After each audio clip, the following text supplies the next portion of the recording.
flipping. So while they're saying, I don't really like this, I'm texting her like, here's your money. I want that one. I want that one. Like literally, we're having a conversation on the phone. There's 4 people on the phone, and I'm texting her like, I want this, I want that. It has literally been since 2013. We've been working together. It's 2023. That's 10 years. I've been working with her. And get it, it was because I didn't quit. I took breaks.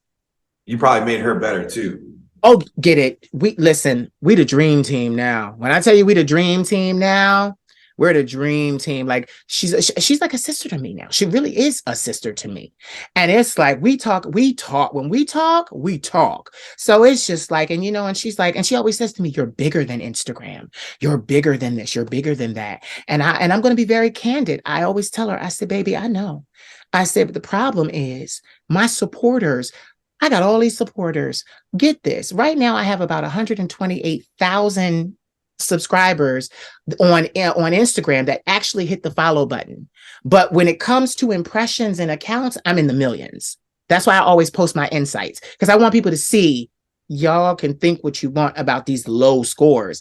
I got millions of people watching me. 2018, 21 million people. That was my breakout, and I was able to keep it going. I was frustrated. I cried, I cursed, I yelled, I screamed, pulled my hair out, even my hair, I mean. Like literally, I went, like when I tell you I went through the gambit of emotions about how I was spending so much money and the money was running out and I didn't have more money and I wasn't getting a return on my investments. I went fucking nuts. Yeah. And I must be honest, it's only up until recent that I'm like, all right, I understand this game that I'm playing. This is a long game. This is not a short game. But people ask me, well, how were you able to do this? And I'm very vocal about this. How were you able to do this? And I'm like, I'm not going to lie to you. My grandmother pays every bill. Every bill. I don't have to worry. Turn around, my phone crashed. Well, actually, my phone was hacked. And she bought me a new one. iPhone Pro 14 Pro Max. Like my grandmother does these things. And I'm saying this to you because I don't take it for granted. See, I have a very sensitive heart. And I know what it was like to be out there on my own and have no one to fall back on. When the bill was due, the bill was due. And if I defaulted on it, I lost whatever I needed, and so and that's why people don't understand. Why is he showing all these men? Because they're trying to put themselves out into the world. And I know it takes a long time to see that return. Yeah. See that return. Get this. I mentioned to you, you know about this. They don't, but I'm going to mention this. I was going to be on television. Mm-hmm. I was slated to be on television. Yeah. And my thing was this, my dream and my plan since I came back from Paris at 23, because I was there at 22. When I came back at 23, my worldview had been opened. I found where I belonged. I belong in France. And I just had to work on how I was going to get there. So I spent 18 years. Building my brand, all my intellectual property, the music. Each one of these videos that I do online are they're copyrighted, they're protected. Every video I come on there and do my 1 minute, oh, this is what I'm saying, it's going into a book. It's going into an affirmation book. It'll have lovely pictures of me in there, but the affirmations will be in there too. Everything. And I have 48,000 of them. So that's that. Then I have this in the podcast and people are listening, but they're dragging their feet. And it's like, but my thing is, my grandmother taught me, don't work for today, work for tomorrow. Live today. Yes, be present in the moment, but plan for tomorrow. You said something to me that sparked me, which is why I went on this spiel. You talked about the risk. So I said to my nephew, I said to him yesterday, I said, I don't think I'll ever be intimate with another human being ever again, and he was like, yes, you will. And I was like, no, because this is my thing. I watch porn, I climax and I'm like, thanks. It's kind of like, us guys, the pound, thanks. And we gone, thanks. And then, but in my mind, I'll say, whew, I'm glad that wasn't me. I'm glad I didn't have to sweat out nothing.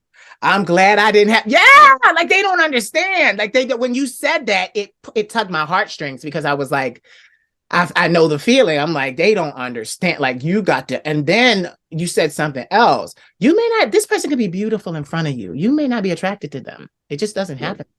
And now all of a sudden, you've got to give the best performance of your life because now you've got to think about something that makes you excited. And then even more, I'm 40 years old, so I'll be 41 in September. So I'm no stranger to Cialis.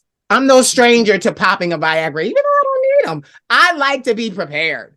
And that's another thing, because I've interviewed adult entertainers and they've talked about the shots and the injections and all that stuff they had to get done. And the public's going, oh my God, oh my God. And I'm like, listen, y'all.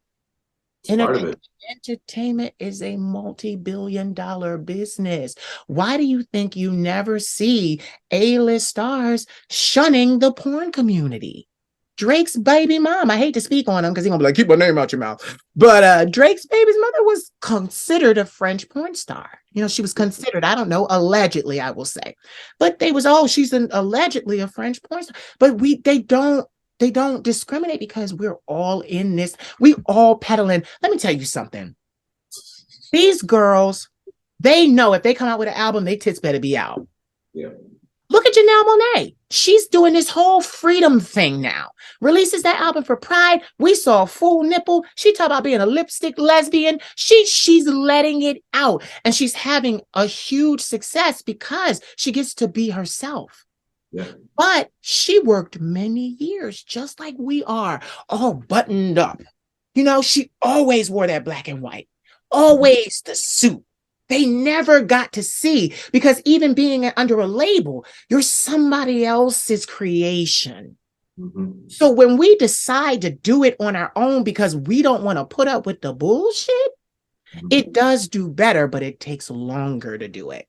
Yeah. So I'm kind of in this mode now that, excuse me, I'm working and I'm just going to continue to work because you said something, you were like, you know, it becomes a job. I was talking to my nephew. That's what has to happen. Yeah. It has to happen. It must happen, because if it becomes a job, then you start expecting payment. It's not like, oh, send me a tip. No, honey. I did this. You're going to pay me or you're not getting out of this room alive.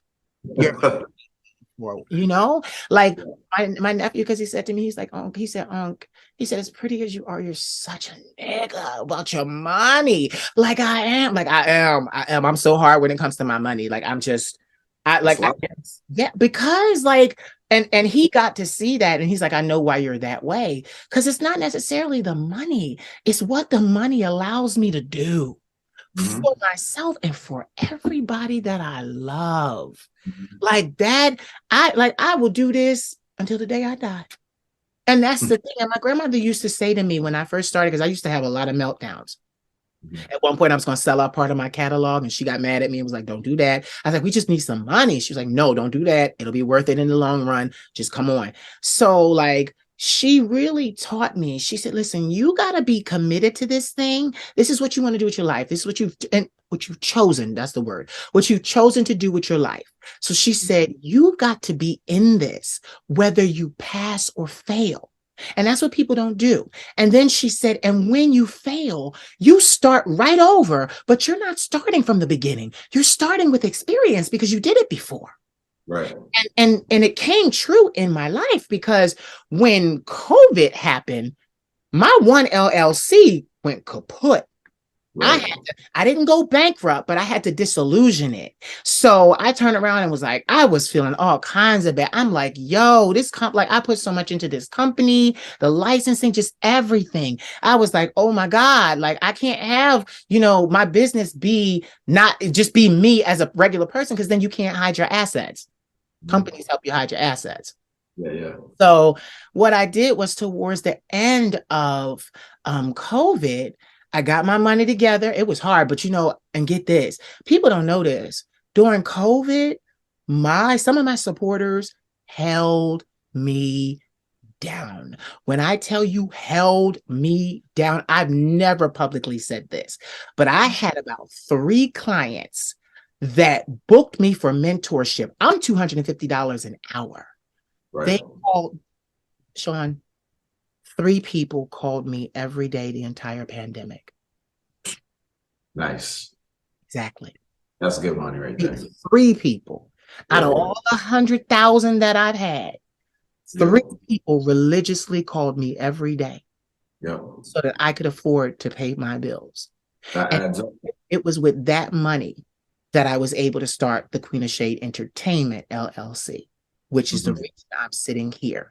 And I felt it at first, oh, I'm starting over. And then I realized, no, I'm not. And this time around, I have doubled in time. Mhm. I have doubled what I was doing then. I have doubled and quadrupled what I was doing. And I'm like, and now it's kind of like, it's so weird because now things are being offered to me. I said no to the TV show because I'm like, okay, it started as this. I'm not nobody's mascot. You keep like they Hollywood, they like to, oh, we want you for this. Then they start taking stuff off the table. And I'm like, no, no, no, no, no, no, no, no, no, no, no, no, because I'm fine over here doing what I do. I have a Yeah. following. I'm fine. I will get to the money. I don't care if I'm 80, I will get to the money. And my grandmother says it's not gonna take that long. I'm just like, whatever. Mhm. But you know, then they start offering me movie roles. And I'm like, and I said to him, I said, with all due respect, and I just like I really did. I had to think about that because that's the test. Do I go into Hollywood and say, well, 10%, 15% of something is better than 100% of nothing, 85% of nothing? Do I just concede? But that's what I saw so many other people do. And then I thought about it and I wrote them and I said, I'm just going to have to decline because they wanted me to self-tape. They wanted me to self-tape, they're going to send me the script and stuff, self-tape. And you know what I said? I said, even when I think about it now, I said, you want me to play a character, but I created the most iconic character I will ever play. Right. It just didn't add up. I don't have to be anything else and then put up with your bullshit and all your restrictions and then get that little stipend. That little stipend. I said, and I told them, I said, listen, y'all, I'm happy.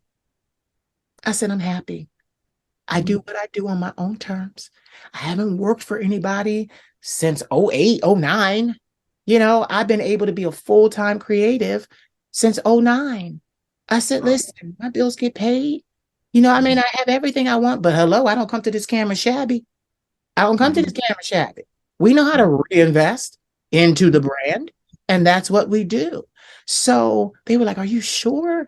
And I'm like, yes. And it became a rat race to see. For me, it was like, let's see if she can get or he can get out of this country owning every part of him. Because that was the thing. Like, I'm going to Paris. I got a whole network in Paris, a whole network in Europe. So it's like they're trying to get me before I walk out the door. And at first I was falling for it because I was like, I need the $100,000. I need that kind of money to reinvigorate my brand. Still need it. But it's so funny how I'm watching me get what I need. I'm Mhm. watching me get what I need. And that's what